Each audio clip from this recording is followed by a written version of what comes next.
દાહોદના જેકોટ railway station નજીક ટ્રેનના એન્જિનમાં ધુમાડા બાદ આગ નીકળતા દોડધામ ફાયર બ્રિગેડે સમયસૂચકતા વાપરી આગ બુઝાવી.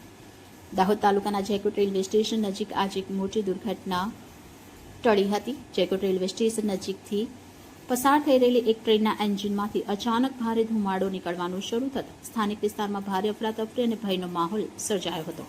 ઘટનાની જાણ થતાં દાહોદ નગરપાલિકા ફાયર વિભાગની ટીમ દાહોદ નગરપાલિકાની ફાયર ફાઇટરની ટીમ તાત્કાલિક ઘટના સ્થળે દોડી ગઈ હતી અને ફાયર વિભાગના જવાનો યુદ્ધના ધોરણે કામગીરી હાથ ધરીને એન્જિનમાં લાગેલી આગ અને ધુમાડા પર ટૂંક સમયમાં જ કાબુ મેળવી લીધો હતો.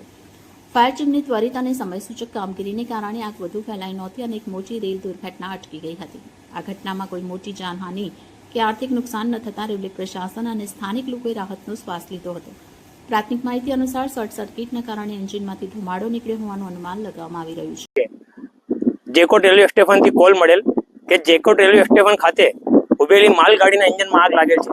જેનો કોલ મળતા તાત્કાલિક દાહોદ ફાયર બ્રિગેડની ટીમ ઘટના સ્થળે પહોંચી અને આગ ઓલવવાની કામગીરી કરવામાં આવેલ છે, જેમાં કોઈ પણ પ્રકારની જાનહાનિ થયેલ નથી. કેટલો સમય લાગ્યો આગને કાબુમાં લેતા અંદાજે 55 થી 60 મિનિટ જેટલો સમય લાગેલ હતો, કયા કારણસર આગ લાગી? જે હજુ જાણવામાં આવેલ નથી.